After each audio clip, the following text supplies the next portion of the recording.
On today's show, the Toronto International Film Festival comes to St. Andrews this spring.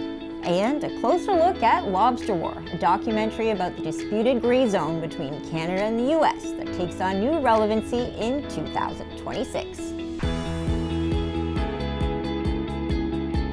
From your hometown local station, this is Good Day from the Bay with Vicki, Hogarth, and Jonathan Brittain. Good day from the Bay. I'm Vicki Hogarth. And I'm Jonathan Brittain. Today, we're going to the movies, which is exciting because it's one of the only places where it's still socially acceptable to cry in public, eat dinner out of a bucket, and sit in silence beside strangers while your phone vibrates like it's possessed. Then you leave the theater feeling either deeply moved or personally attacked by a superhero origin story. Or both. Some of us are complex. Also, if you're wondering why we look unusually energetic today, there is a good reason. We're on cinema adrenaline. Today's episode is basically a love letter to movie nights. We're going to be talking film societies, guilty pleasures, Oscar nights, documentaries that can take over your life in the best possible way. And why a really good film can rearrange your brain furniture. Exactly. Like suddenly you're standing in your kitchen thinking, I should really call my mom. Or I should overthrow a corrupt regime. Yeah, film is educational.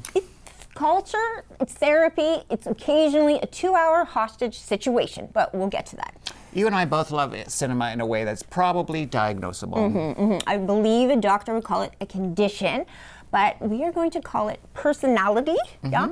Plus, we are certified cinephiles. You went to National Theatre School, and I used to be an entertainment editor, so we've got the credentials to back it up.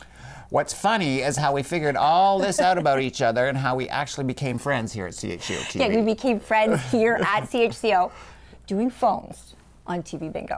The most glamorous origin story imaginable. Movie worthy, really. Picture it, fluorescent lighting, ringing phones, some random letters, numbers being called out. And somewhere in that chaos, we started talking about what we were watching. And then it escalated into a full-scale recommendation economy. We were swapping film suggestions, reenacting scenes, dissecting meaning. Casting imaginary remakes that no one asked for. We did that with everything, from Oscar-winning films to trashy reality TV. It's because we watch everything. We contain multitudes because it's all storytelling. Whether it's a critically acclaimed drama or a show where adults scream at each other beside a pool, there's still structure, there's still motivation, there's still a villain. Sometimes the villain is a person, sometimes it's the edit, sometimes it's capitalism. But truly, what we all love is how film and TV can change you. A good story reveals something real, whether it's fiction or a documentary. That's right, and the film a person loves reveals a lot about that person too. So, are you ready to take a film personality test with me? We've got some questions under our chair, and here they are. I would say play along at home too. Let's do this. Okay. Okay, so question one is, what is the first movie you remember seeing in a theater? Okay, my mom is gonna hate me for telling this story, but it was Jaws 3 in 3D. If you're wondering, guessing my age, you would assume I was around maybe 3 years old when that came out, so maybe not the best movie to be a child's first movie, but it was mine. Did not see all of it. So you can guess the end of the story. I ran out of the theater. I remember them saying, just take your glasses off, you won't see anything, but it was too late. I thought everything was just coming at me and the idea of 3D, so I ran out of the theater and my dad had to chase after me. I was born out in British Columbia in Victoria, so I was on the city streets of Victoria running, I don't know where, but that was my first movie in the theater. I don't know if it counts because I didn't see the whole thing. So it's possible that it was like E.T. or a Disney movie too that I sat through, but that's what I remember. Well, I had a similar experience with the first movie I can remember going to see, although it wasn't Jaws 3, but I was terrified. I remember turning around in my seat a lot, probably about 4 o'clock. This was in Fredericton. It wasn't Jaws 3 though. It was Snow White and the Seven Dwarfs. Just as scary. Just as scary. That queen was, the evil queen was scary. especially when you're 4. So fair enough, very similar. Yes. Okay. We look forward to, if you're watching this online, you keep watching it on TV, feel free to send us in your the answers to these questions. Just use the email news@chco.tv or leave them in the comment section online. It's fun to see what everyone else's answers are too. Question 2, we're doing this for the first time together now, so this is a little scary. What movie have you rewatched more than any other movie? More than any other movie. Probably The Godfather. Because when I was young, I would always go, every summer I'd go to Grand Lake to my grandmother's cottage, and they had a copy of the book, The Godfather. And so before I actually saw the movies, I read the book, so I was ready, and I really got into it. And the funny thing was, I was actually born in New Jersey, and so then after I got into this Godfather phase, I'd go to my father's like, why did we leave New Jersey? And why aren't we Italian? And anyway, yeah, Godfather's probably the one I've watched the I love that a bit of our both real origin stories are coming out now, I too. think so. So for me, I rewatched more than anything. This will tell a bit about me, too. This is my brother's fault, but I love him for it. He's less than 2 years older than me, so you follow around your older sibling. He loved Charlie and the Chocolate Factory, the original, and it was the 80s. And so we got to rent a movie every week, and that was what we rented every week. We just watched it over and over. It's a classic. Yeah. Definitely a classic. Absolutely. Loved that movie. Okay. Question 3. What is your favorite movie? Oh, gosh. It changes. I will say it changes. But I think right now, I was thinking about this recently, that it's Stand By Me, the Rob Reiner film Stand By Me, because it's a classic. And my best friend and I used to love it growing up too. And we met when we were 12, almost 13. And so that's like around when that movie takes place for the lead characters.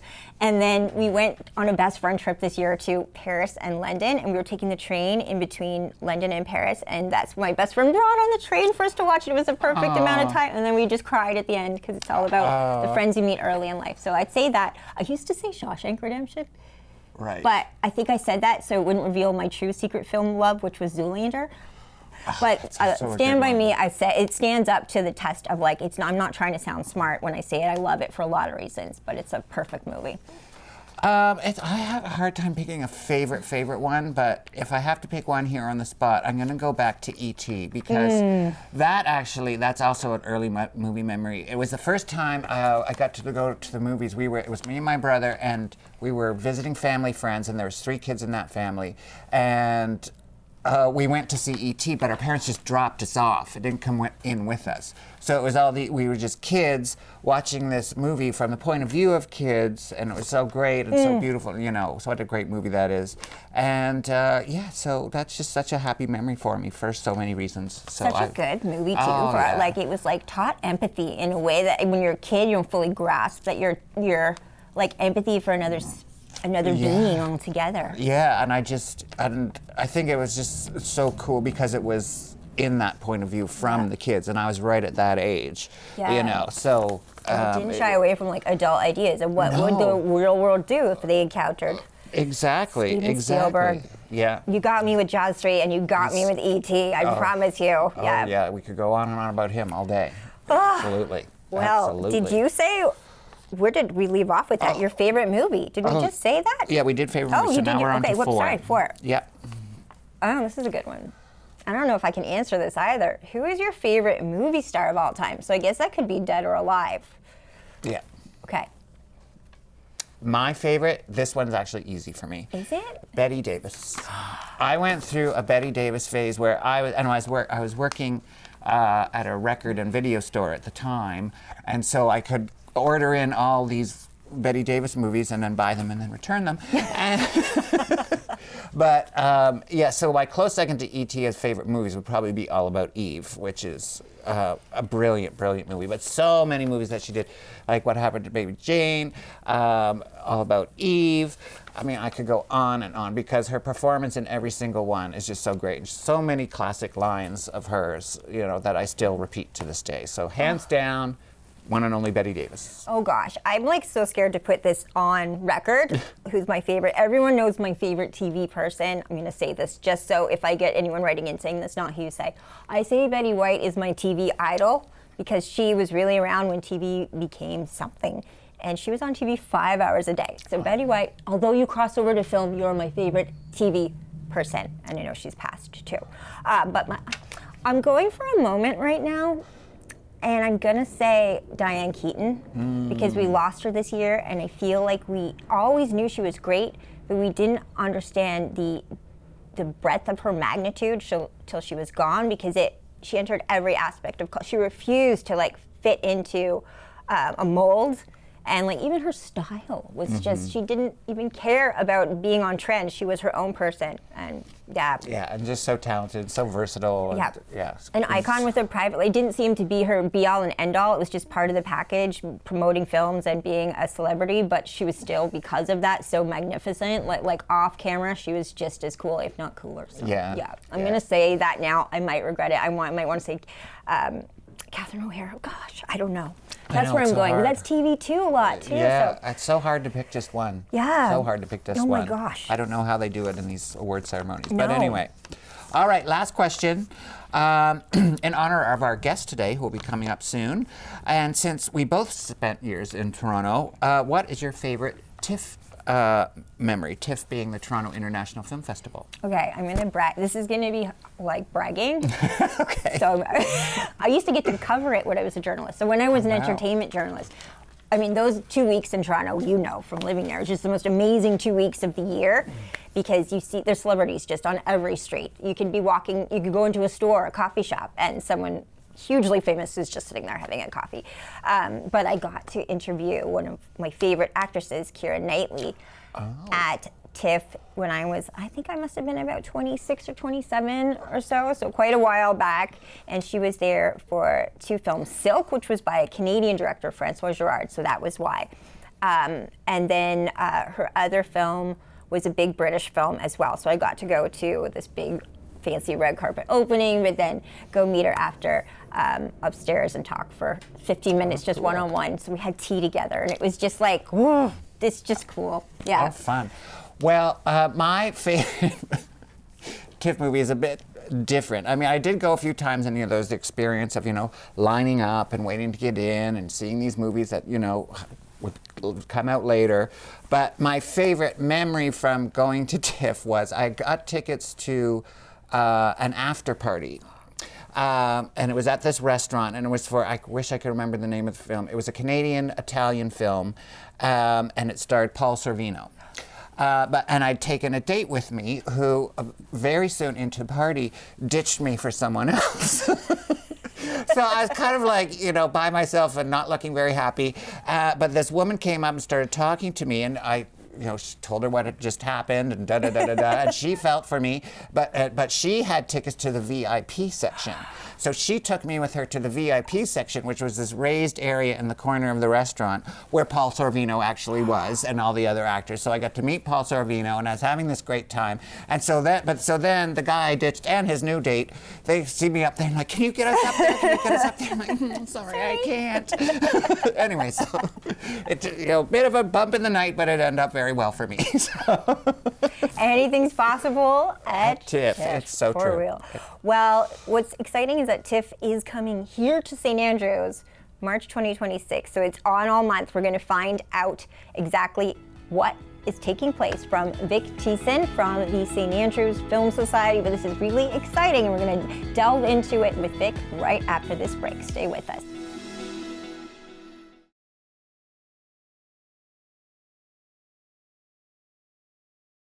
Welcome back to Good Day from the Bay.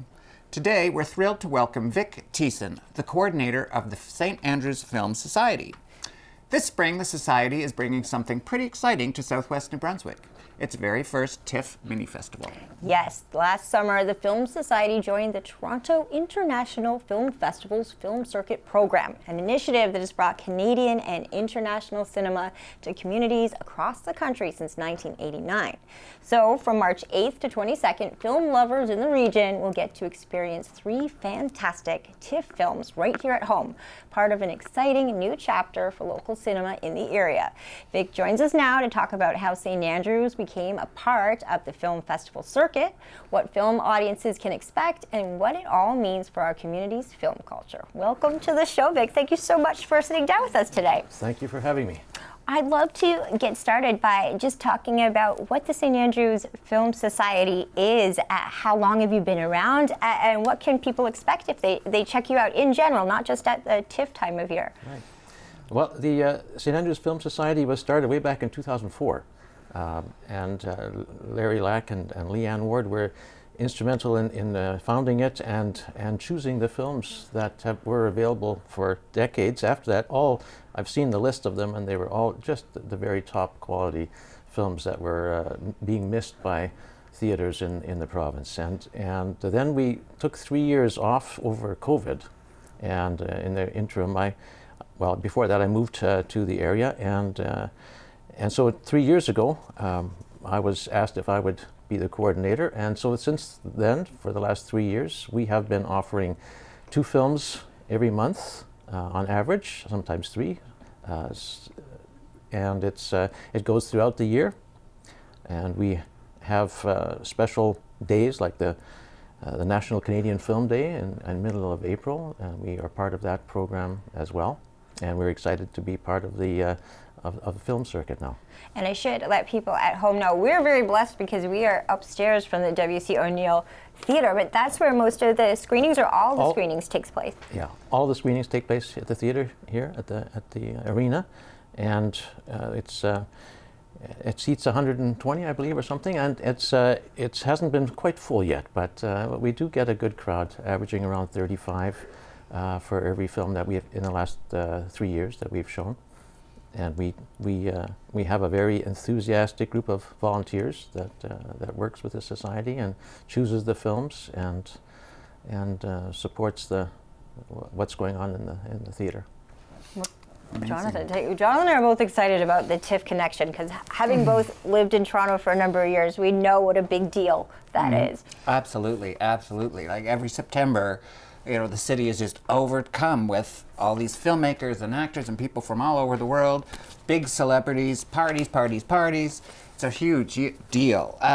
But for people who might not know about TIFF itself, why do you think TIFF is so significant and is something important to bring here to St. Andrews?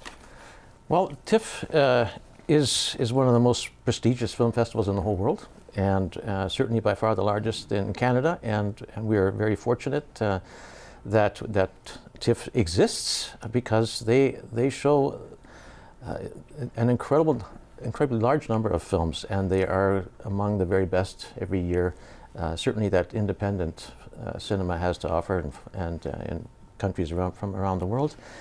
And so to bring TIFF films to communities like St. Andrews, to me, is what the Film Society has been all about from the beginning.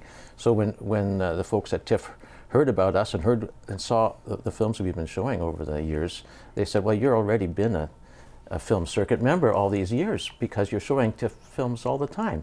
But we weren't doing it through TIFF. We were just finding those films on our own and showing them through our licensing agency. So this was a very exciting time to meet the people at TIFF and to become part of TIFF. Has been a thrill for me, and now we are able to choose to show films like we are doing in March that are going to be available to us much sooner than they would be if we were normally showing these kinds of films. Wow, I'm really blown away because I think for film lovers out there who followed TIFF through the decades too, we've watched it become this festival that is really now, I mean, I'm Canadian, so I'm a little biased, but it used to be Cannes and Sundance, but now TIFF is really the one that if you get buzz at TIFF, you're probably in line to be nominated for an Oscar or shortlisted, and it is such an exciting thing for Canadians to feel that connection to the industry in the world that way. But I have to ask how maybe other film societies or groups might be interested in how they can be a part of it. And I'm curious to find out how easy that relationship was to build with TIFF and how you managed to pull off bringing this mini festival here. They came to us. Wow. They heard about us. I'm not even sure through whom they heard about us, but they heard about us. They wrote to me and asked whether I knew about Film Circuit and whether the Film Society would like to consider becoming part of it. So if there are other societies in the area in New Brunswick that want to become part of the Film Circuit, all they need to do, I think, is get a hold of the folks at Film Circuit and talk to them. Now I have to ask, I think I know what the answer is going to be, but will they be sending any red carpets and any celebrities and any party planners with the films, or are they just sending the films? No. They will not. Sorry. I had to ask. I had to ask. Unless you're going, Jonathan. Yeah, so I'll be there. I'll be there. I'll be the party. I'll be the red carpet.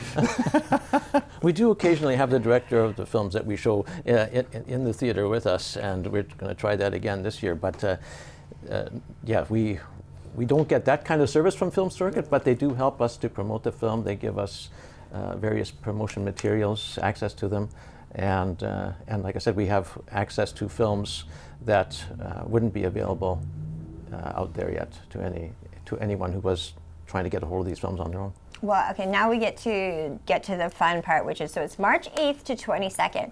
What are the films that will be here?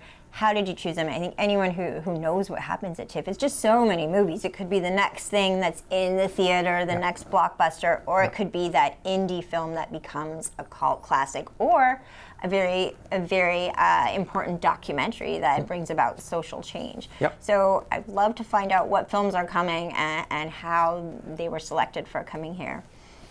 So the Film Circuit offers a list of, 50, 60 films for us to choose from. And that's for every season that gets updated. And so these the films that were in this recent selection, they were all shown in the 2025 September TIFF, and they are actually given to us in the order of how popular they are among Film Circuit members. So we can see what other Film Circuit members across the country have decided they want to show their communities. Okay. So that helps. But so we tried to look through those 50 films and choose films that are very different from each other. We wanted one that was Canadian, and this is a Canadian Indigenous film that we have this year, which is also very exciting. We wanted to find a difference in the kinds of films. So we have a family drama, we have a comedy, a coming-of-age comedy, and we have a bit of a thriller, a suspense drama.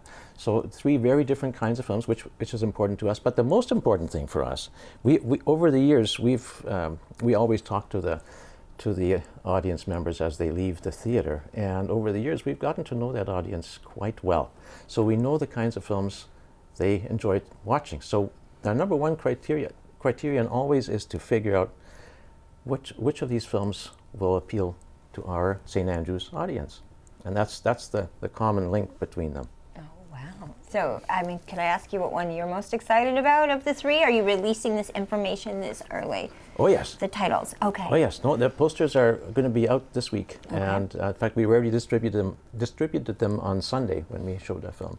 So the one I'm most excited about is the film I think is the best film made in 2025, which is the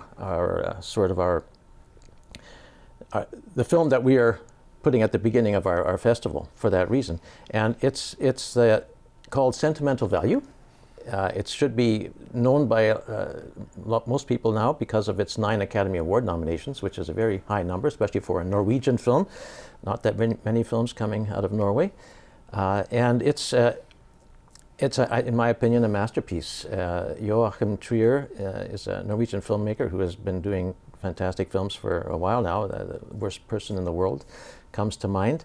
And this one is it's a family drama about 2 daughters and their father who have been estranged and come together after the mother dies. And it's the father is a film director, and one of the daughters is an actor, a stage actor, and he wants her to act in his latest film, and that's sort of the heart of the film. But there's a lot of other things going on. Elle Fanning plays an American actor who is so that brings an English piece to the film as well because she only speaks English. So that she is also going to be in this film, and I won't give any spoilers away, but it's a film that features, I think, as good acting as you can find anywhere. The structure of the film, the way the story is told, it's a beautiful story, beautifully structured, beautifully told, and terrific acting, terrific cinematography. It's just to me a perfect film. Here's the trailer for sentimental value. Why didn't you want to do the role? He wanted you to do it. I can't work with him. We can't really talk. My father is a very difficult person.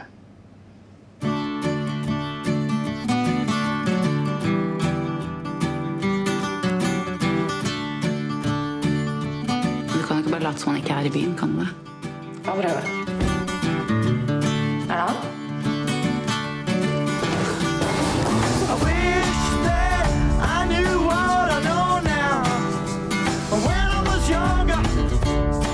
Hvordan var det med filmen da?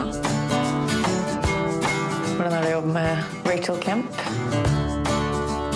Det är på tiden att vi sätter oss ner och pratar, du och jag. Är inte det? Jeg synes jo kanskje det er litt vanskelig nå. Men jag vet att det har varit svårt för dig. Jag känner igen mig i det.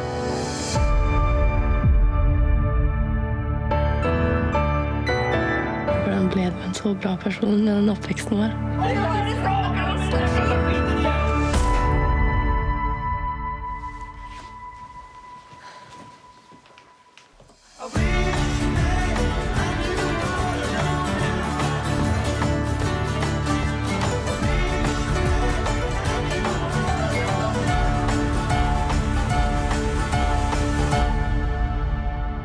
Ni två är ju det bästa som har hänt mig. Beste som har skjedd deg? Skulle vært der litt mer, da.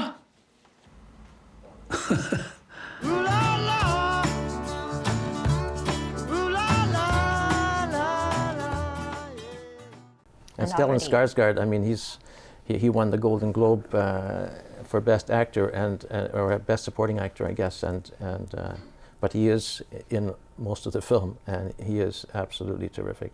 And who did you say the director was again? Joachim Trier. Oh, okay. Wow. Oh yes, I do know that name. He's made many great films. He's made a number of great films lately. Yeah, and he's a fantastic director. I mean, listening to him just talk, he's just somebody who would be somebody the kind of director that actors would love to work with, I think. And then the two films after, I love that you're opening with that one, because I think it does create that energy, that TIFF energy of it being such a precursor to who is nominated for the Oscars and the best films of the year. But what are the other two that might be lesser known but still as impactful? Right. I don't expect anybody would have heard of the others. The second one is called DJ Ahmet. And this is a North Macedonian film. Well, how many North Macedonian films have you seen? Probably none. So this is very exciting for me to be able to feature a film that's from a part of the world that nobody really knows what's going on there. And this is set in a remote village in North Macedonia, and it's a coming-of-age film about a teenage boy who wants to be a DJ. And he has just fallen in love for the first time in his life, but he's got these. He lives in a very conservative environment, and with parents who have their expectations, and he has to contend with that, and it's very funny and moving film. Yeah. Check out the trailer for DJ Ahmet.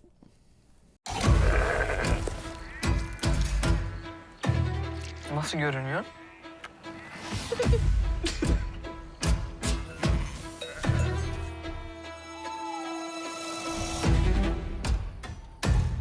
Sanki başka bir yer, başka bir dünya.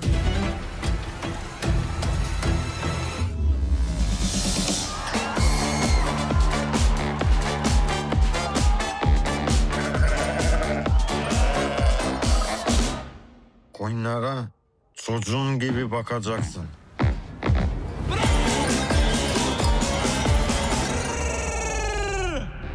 Ormandan bir çığlık sesi geldi. Çığlık mı? Yo. Bu köyün ilk meşhurusun ya. Sana bir şey göstermek istiyorum. Burada DJ sen misin? Hiç DJ'ye benzemiyor. Traktörden müzik açar mısınız? Baba. Baba dur yapma. Bütün köy hakkında konuşacak. Biliyor musun? DJ olmak için birden fazla şarkı çalman gerekiyormuş.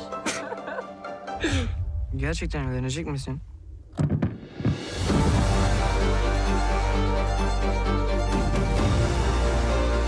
Canın nasıl isterse öyle oyna. Herkes seni görecek. Düğün değil talep. Aç kapıyı! Aya artık yok. Sence başaracak mıyız? Çok iyi olacak. Öyle mi diyorsun? Hemen buraya gel. And finally, the last The last week. one, on March 22nd, we have a film that is a Canadian Indigenous film. Like I said, it's called Nika and Madison. Nika and Madison are two young women who are on the run from the Ontario police. But they're on the run because of an act of self-defense, but the police don't know that. And it's an adventure drama, I think, more than a thriller, but it's an exciting, sometimes funny. All these three films have a lot of humor in them, actually. But this is a film that has a lot to say about the life of the Indigenous communities in Ontario, and I think that's really important. Wow. Absolutely, very important. I mean, and that's just such a great opportunity too for us to learn something about that, because you know, especially down here, it's not something we hear a lot about, or would have to seek out that knowledge rather than having it brought to us. So that sounds like an excellent choice. Let's take a look at the trailer for Nika and Madison. Nika! Nika! Hey, wait up! What the f? Where are you going? The bush. Well, then I'm coming with you. No, you're not. For one thing, you hate nature. For another, you did absolutely nothing wrong. It's me that has the problem, not you. Goose, this is our problem. Either we turn ourselves in together, or we don't. I'm not asking. So where's your gear? Well, there wasn't exactly time to pack before chasing you down. Just give me like 5 minutes. No. It's too risky. Someone's gonna see you. Okay, let's go. For what? Just like that. What? Insta Queen's gonna leave. No makeup, no exfoliators, or whatever it is that you use. I can rough it. I can! Yeah, okay. Hey!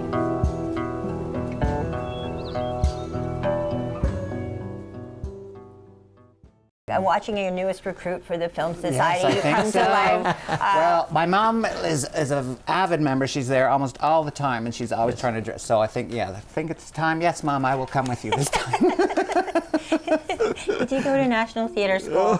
So I mean, from a Canadian standpoint, you've got the what's required to be a film member. Again, no one has to go to the Film Society in general. What is there cost to going to films, or how does that work? We have a membership program. You can spend $10 to get a year membership, or $15 for the whole family for a year, and that after that you're only needing to nobody needs to pay anything. It's a suggested donation.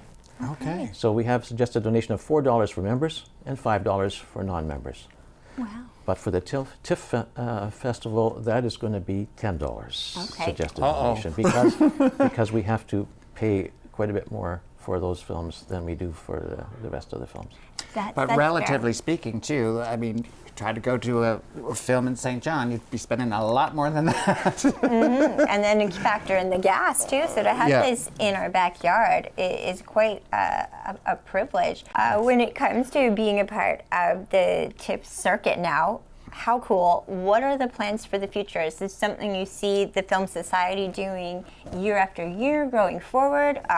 Could it grow to more than 3 films? What are the hopes and dreams for this collaboration? Yes, we do have hopes and dreams, and we're trying to work with the community, with the audience, regular audience members, to determine how we want to proceed with that. Because a lot of the films, most of the film circuit members, show strictly TIFF films all year long.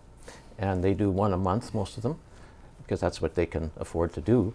And we could probably afford to do one a month as well. We would have to test that. However, when we ask our audience what they think about that, it's thumbs down. Okay. They want to see 2 films a month. They don't want one film a month. So that we can't afford to show TIFF films and be regularly, and also be part of the licensing or company that we license with. So that's too much. So we have to make a decision. So right now we're offering this mini festival. We're going to offer another one in November, and then we're going to see for the following year whether we can offer more mini festivals or how that will play out, or whether we reconsider the idea of becoming just members just of the TIFF and just showing TIFF films all year long. Oh my goodness. I want to help. I want to be a part of this. For real, I'm so excited.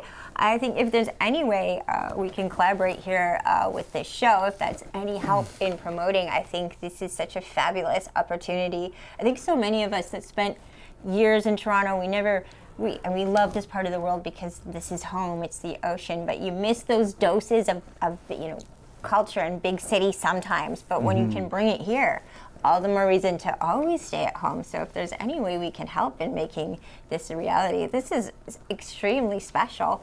I'm actually quite speechless that this is and coming at a great time of year too. We're all cold, we're getting tired of it. It's at March, perfect time, a little shot of joy in there. So yeah, so March 8th to 22nd. So yes. And so is that every Sunday? Every Sunday, 7 o'clock Sunday evenings. 7 o'clock Sunday evenings. 8:15 and 22. Just right downstairs here in the theater at the W.C. O'Neill. So fantastic.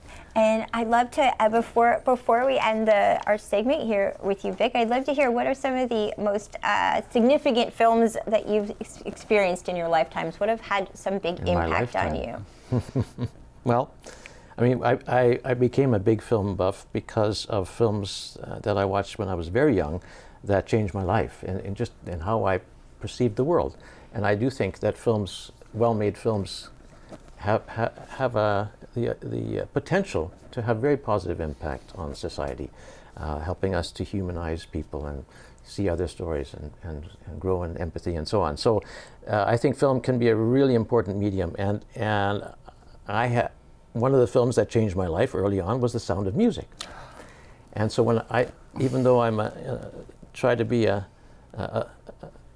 film critic, it's my favorite film of all time, because I was suffering from, I was 9 years old, suffering from nightmares, suffering from all kinds of fears, couldn't go to sleep. After that, I just had to sing my favorite things every night, and there you go. All good. I mean, you were a film critic too. I have been a film critic over the years, part-time, for a variety of periodicals. Yeah. So we know Sound of Music from childhood, but as a film critic, what was your best review? My best review? Oh. Or one of. I know it's hard to... Yeah, it's hard to pick just one, but whatever pops to mind. I mean, one of the things that I focus on in my reviews, just because that's an area of specialty that I've developed, is how the myth of redemptive violence is perpetuated through film. And so I look at superhero films, for example, most popular films, and I look at, well, how do they approach violence? And some of them do it much better than others. But if the message is the only violence can really save us from all the evil in the world, then I think we need to challenge that view. So in my reviews, I will do that. I will challenge the use of redemptive violence in films. So I don't know if I want to pick on any particular one, but I remember doing some very thorough reviews of the Hunger Games films that were controversial. That's so interesting you picked that one, because when I went to see Hunger Games in the theater, I didn't know anything about the story really. Like very, very little. Someone might have said, yeah, they put these kids in an arena and then I went and like watching I was like this. I was like, they're babies. I was so disturbed by that film. Because also, partly because I didn't know what I was walking into, but just the very notion of the whole premise of it, to me, was horrifying. Yeah. Absolutely horrifying. Yet it was this big, major blockbuster, big part of pop culture, and I was like, but what are we doing? So I could talk about that all day. So I do want to mention, though, since you asked, a recent film that I've written a lot about, and just for last year, that is my favorite film of last year, is one that the film critics in general sort of ignored, as did the masses at the theater as well. As a box office bomb. But when we showed it at here in St. Andrews, and it was the most enthusiastic response we have ever had to a film in the 3 years that I've been here. So I do want to mention that this film is called The Life of Chuck. It's streaming. It's various places now online, so you can have access to it. But give it a watch, and maybe twice, because it's based on a Stephen King novella, and it's, to me, a very underseen, underappreciated film. The Life of Chuck. Last year. Okay, good to know. And I will make a point of watching that, because at first, if I saw it at first glance, though, and I knew it was Stephen King, because I'm horror, I don't do well with it. If you judge from my reaction to seeing Hunger Games, you can imagine what I'm like when I see a horror movie. It's not horror. Okay. But he's an amazing writer too. So I will seek that out. Yeah, films do have this incredible power, and in a way that can be universal. Sometimes sending a message when we live in challenging times like we are right now, and I think things feel really uncertain. It's art sometimes that leads the way. It doesn't necessarily offer answers, but it gives you new perspective. Yeah, absolutely. Well, thank you, Vic, for all you do to bring culture and art to the area. We're thrilled to have you here today. Thrilled to be new recruits to the Film Society, and we invite you back anytime. I'd love to come back. And looking forward to checking out the mini TIFF circuit with the St. Andrews Film Society, taking place here at the W.C. O'Neill Arena Theatre from March 8th to 22nd. We'll be right back.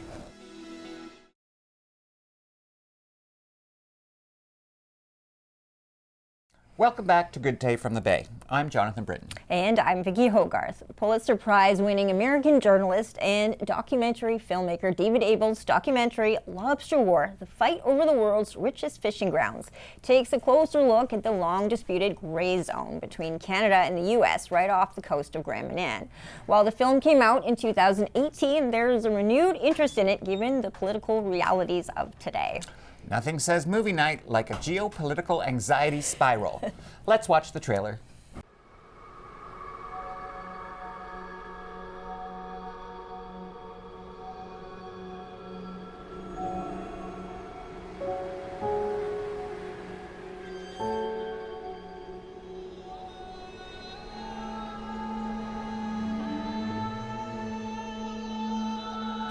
A fisherman is born, not made. This is a different world. For the fisherman who visits it regularly, it's a morning world, a familiar book with chapters still to come. His traps, his hopes, his investment, all lie 20 fathoms deep on rocky bottom off the coast of Maine.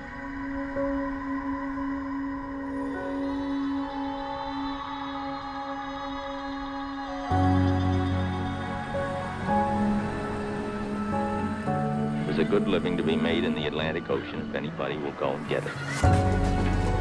There's a patch of water around Machias Seal Island that's in contention between Canada and the United States. The northern Gulf of Maine has suddenly become optimal for lobster. Our population here has exploded. One of the most valuable fisheries that's ever existed. Suddenly you had Maine and Canadian fishermen in these waters at the same time, jousting for position. And tensions are high, violence is bound to happen. This is the last land border dispute between Canada and the United States. It could be magnified to the point where there could be costs that would be significant to both countries. Border disputes don't go away, they just fester. Something's going to happen. In some ways, lobstering is immensely complex. In another sense, it is simple and direct. The sea and the boat remain the ruling force in a saltwater man's life, and the quest of fish, the thing that brings not only the rewards of toil, but a sense of freedom.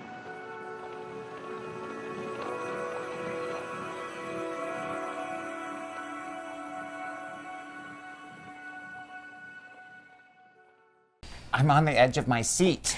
You can actually watch the entire film for free on YouTube on Gravitas Documentaries channel, and I actually had the chance to sit down with director David Abel when he was in Charlotte County for Fundy Film Festival last summer to discuss the film. Take a listen.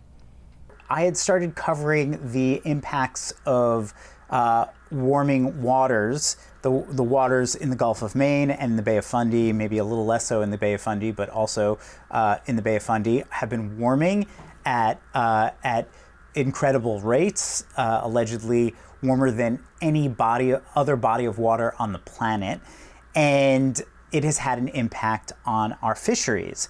And the one fishery in the beginning of my time covering these issues that had the most salient impact was cod.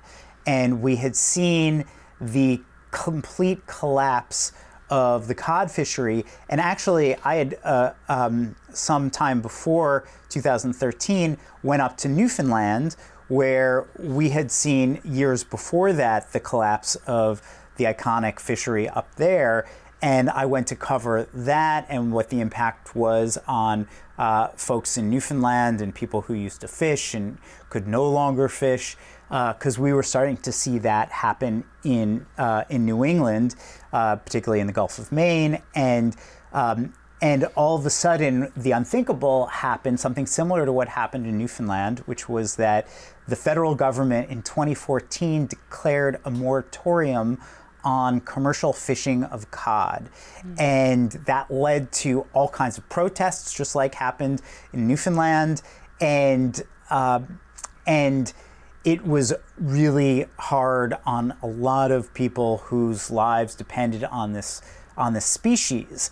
And so that led to my first feature film about environmental issues. It was called Sacred Cod, and it was all about the efforts to try to save cod and the fishermen who were experiencing the impact of this closure or the ban on fishing. And while I was making that film, I learned quite a bit about what was happening to lobster as a result of climate change. And we were seeing dramatic impacts of lobster from the warming waters in the Gulf of Maine and also south. So we had seen a 95% collapse of the lobster fishery in the waters from Cape Cod to south to New York, where there used to be a thriving lobster fishery, and then it just completely collapsed because the water just became too warm to sustain the lobster population. And then we were starting to see the opposite thing happen as the waters in southern New England became a little too warm for the lobster. They started moving north. And they started to inhabit waters where there was a relatively small population because the waters were a little too cold, and that includes parts of the Bay of Fundy, and then this area around just off of down East Maine and just south of Grand Manan that has long been called the gray zone. And it's called the gray zone because both the United States and Canada have long claimed the 270 or so miles, I don't know how that translates into kilometers, square miles around Machias, this small rock, essentially. It's a puffin colony that the Canadians built a lighthouse on more than a century ago. And it is I think the last remaining contested land border between the United States and Canada. And nobody really cared about this little rock. But all of a sudden, when the waters, this gray zone around that island became flush with an exploding population of lobsters, the Canadian fishermen who long ceded those waters to the Maine fishermen decided we're going to fish those waters now because they're so valuable and filled with lobster, and that set off all kinds of conflict over gear and really peeved a lot of the Maine fishermen because they had long fished there alone. I have to say too, now in the era of the 51st state talks that we've heard in this political climate, it takes on a new level now. This film came out 2018, 2025. Different landscape for these considerations. What was it like talking to both American fishers and Canadian fishers, and how did their points of view vary or conflict? Fishermen are very passionate and independent-minded people, no matter which side of the border they're on.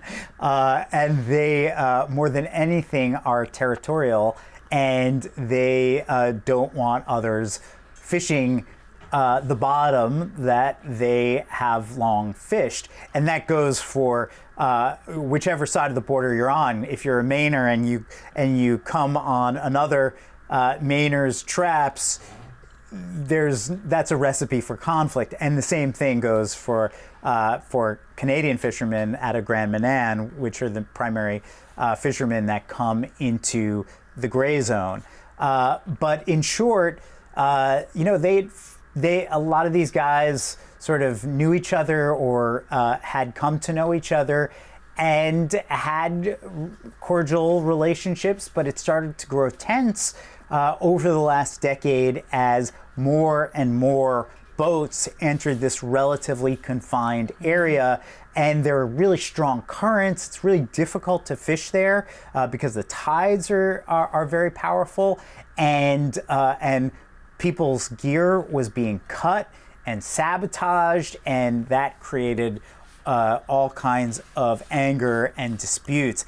And as you mentioned, with the whole 51st state talk, which I want to say, as an American visiting Canada, I am so sorry, wherever the camera is. Please accept my apologies on behalf of all Americans, if possible. My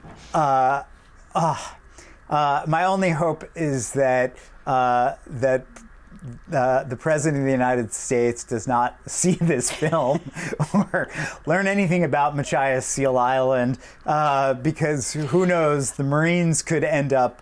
They were in L.A. The National Guard is now patrolling the streets of Washington, D.C.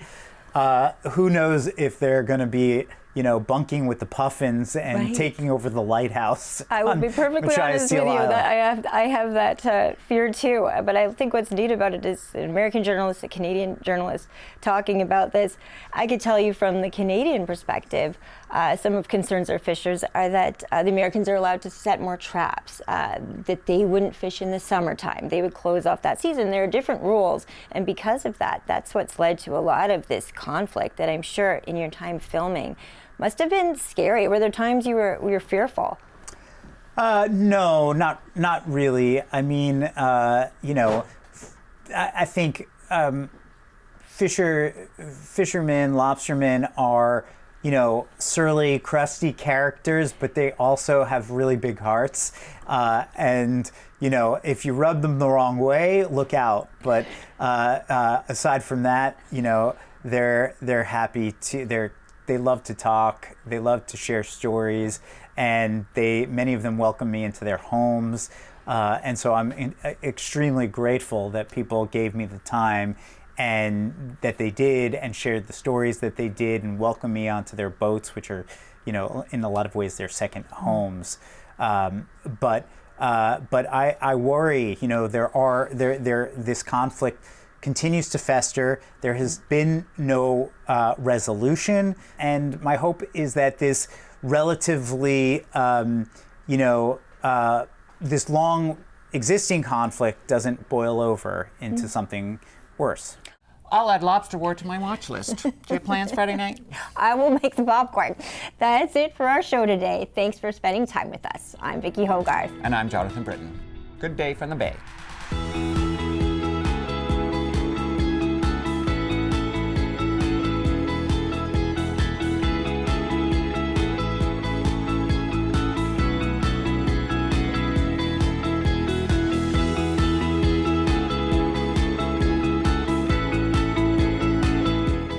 Good Day from the Bay is produced through the facilities of CHCO Television with support from people in our region.